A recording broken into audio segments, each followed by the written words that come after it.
warahmatullahi wabarakatuh. Selamat pagi anak-anakku. Bagaimana kabar kalian hari ini? Bu Kokom harap kalian semua dalam keadaan sehat walafiat dan selalu menjaga kesehatan ya. Oke, sebelum pembelajaran hari ini kita mulai, mari kita berdoa agar apa yang kita pelajari ini bermanfaat bagi kita. Berdoa dipersilahkan.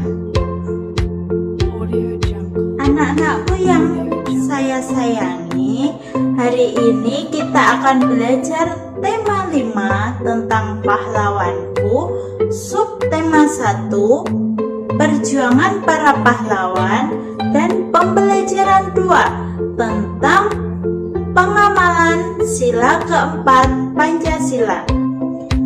Pada pembelajaran kedua ini, hari ini kita akan mempelajari 2 muatan pembelajaran. Yang pertama PKN dan yang kedua SPDP, di mana nanti setelah selesai pelajaran hari ini, kalian diharapkan bisa menganalisis nilai kepahlawanan yang berkaitan dengan nilai-nilai Pancasila.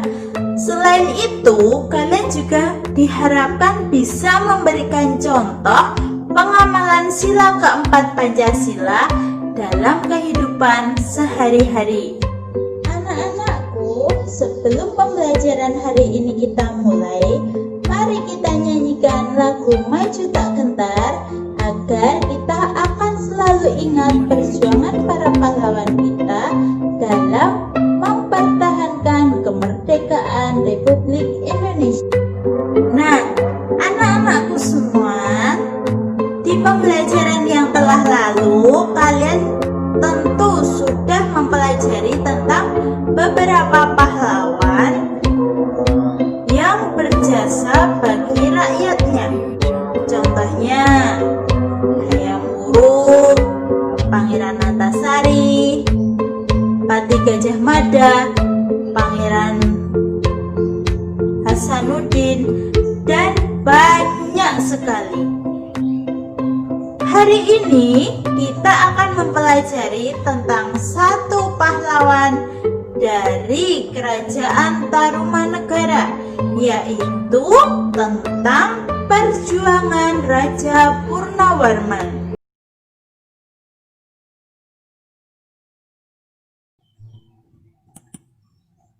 Raja Purnawarman, Panji segala raja. Raja Purnawarman mulai memerintah Kerajaan Tarumanegara pada tahun 395 Masehi. Pada masa pemerintahannya, ia selalu berjuang untuk rakyatnya. Ia membangun saluran air dan memberantas perompak. Raja Purnawarman sangat memperhatikan kesejahteraan rakyatnya. Ia memperbaiki aliran sungai Gangga di daerah Cirebon. 2 tahun kemudian, ia juga memperbaiki dan memperindah alur sungai Cupu, sehingga air bisa mengalir ke seluruh kerajaan. Para petani senang karena ladang mereka mendapat air dari aliran sungai, sehingga menjadi subur. Ladang para petani tidak kekeringan pada musim kemarau. Raja Purnawarman juga berani memimpin angkatan laut Kerajaan Tarumanegara untuk memerangi bajak laut yang merajalela di perairan barat dan utara kerajaan. Setelah Raja Purnawarman berhasil membasmi semua perompak, keadaan menjadi aman.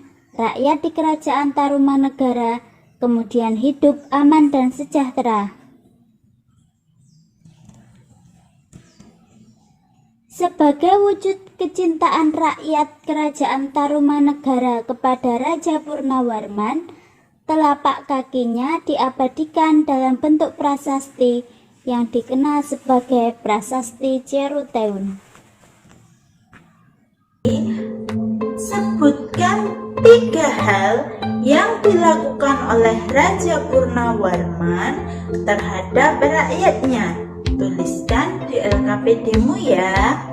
Setelah itu, menurut pendapatmu, apakah 3 hal yang dilakukan oleh Raja Purnawarman tadi sudah sesuai dengan nilai Pancasila? Nah, apakah yang dilakukan oleh Raja Purnawarman itu sudah bisa disebut sebagai ciri-ciri seorang pahlawan? Coba jelaskan pendapatmu ya. Menurut kamu, pahlawan itu cirinya seperti apa saja? Raja Purnawarman mementingkan kepentingan bersama. Selain itu, beliau juga sangat bijaksana dalam memutuskan suatu masalah. Nah, hal tersebut sesuai dengan makna sila Pancasila, terutama sila keempat. Coba, ada yang bisa menyebutkan bunyi sila keempat Pancasila? Benar, sila keempat Pancasila berbunyi, kerakyatannya dipimpin oleh hikmat kebijaksanaan dalam permusyawaratan perwakilan. Lambang sila keempat adalah kepala banteng, di mana dimaksudkan banteng adalah hewan yang suka berkumpul, sehingga diumpamakan rakyat Indonesia senang berkumpul bermusyawarah untuk menyelesaikan suatu masalah. Anak-anakku, ternyata nilai-nilai yang terkandung dalam Pancasila juga termuat dalam beberapa lagu nasional. Salah satunya lagu Maju Tak Gentar. Ada yang ingat lagu Maju Tak Gentar? Coba kita nyanyikan bersama ya.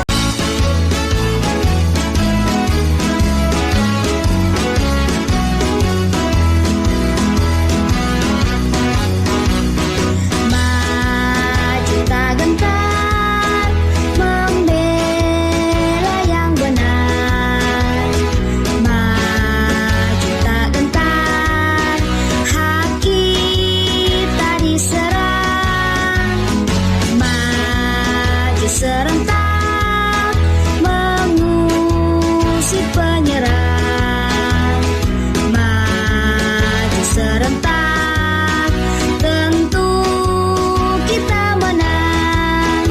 Bergerak, bergerak, serentak, serentak, menerkam, menerjang, terkam.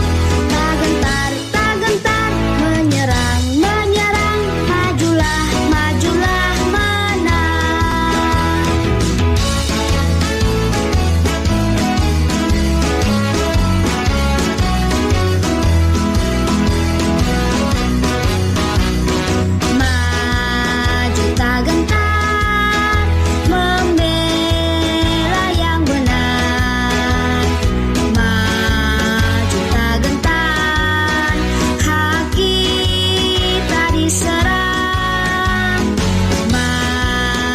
Serentak mengusir penyerang, maju serentak, tentu kita menang.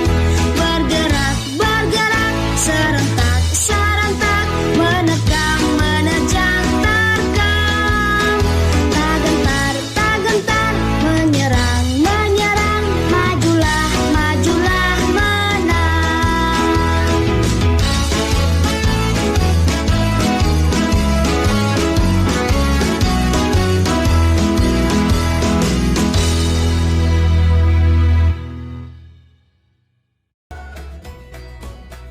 Dalam lagu Maju Tak Gentar tadi ada nada rendah, ada nada tinggi.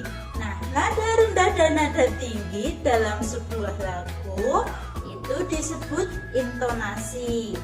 Nah, sekarang coba perhatikan tabel penulisan tinggi rendahnya nada.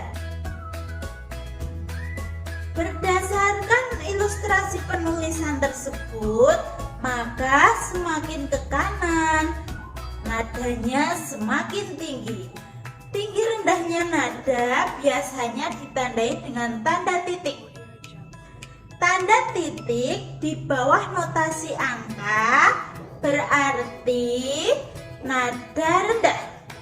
Sedangkan tanda titik di atas notasi angka berarti itu merupakan nada yang tinggi. Nah, dalam sebuah lagu biasanya juga ada birama. Birama adalah jumlah ketukan-ketukan. Pada lagu Maju Tak Gentar tadi dituliskan birama 4/4. Artinya dalam setiap birama, dalam satu birama terdapat 4 ketukan. Nah, kalau misalnya dituliskan birama 3/4, berarti dalam satu birama itu ada 3 ketukan. Untuk menguji pemahaman kalian tentang materi hari ini, Bu Guru sudah menyediakan beberapa soal di dalam kelas-classroom kalian.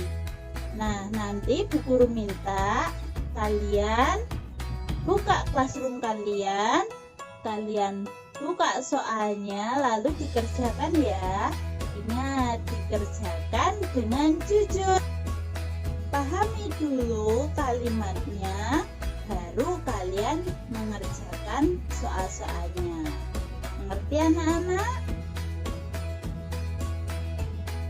Jadi secara umum makna sila keempat Pancasila yang pertama, mendahulukan kepentingan bersama dan tujuan bersama. Yang kedua, cinta demokrasi dan cinta musyawarah. Yang ketiga, bijaksana dalam menyelesaikan masalah. Nah, dari ketiga makna sila keempat Pancasila itu bisa kita terapkan dalam kehidupan sehari-hari. Misalnya, ketika menghadapi suatu masalah, kita menyelesaikannya dengan musyawarah.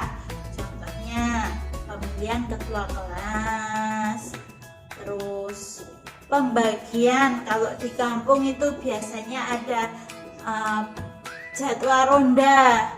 Jadwal ronda itu dibagi biar semuanya adil dengan musyawarah. Jadi tidak ada yang merasa keberatan. Selain itu, selalu bijaksana dalam bertindak. Misalnya, ketika ada teman yang mengejek kita, tidak usah kita merasa sakit hati atau apa sehingga menimbulkan permusuhan. Kita menyikapinya dengan bijaksana. Oh, berarti kalau dia mengejek saya, berarti ada dalam diri saya yang kurang. Jadi saya harus introspeksi diri untuk memperbaiki kesalahan kita. Nah, anak-anak, demikian tadi pembelajaran untuk hari ini. Bu Guru harap kalian bisa memahami semua materi pelajaran yang telah kita pelajari hari ini.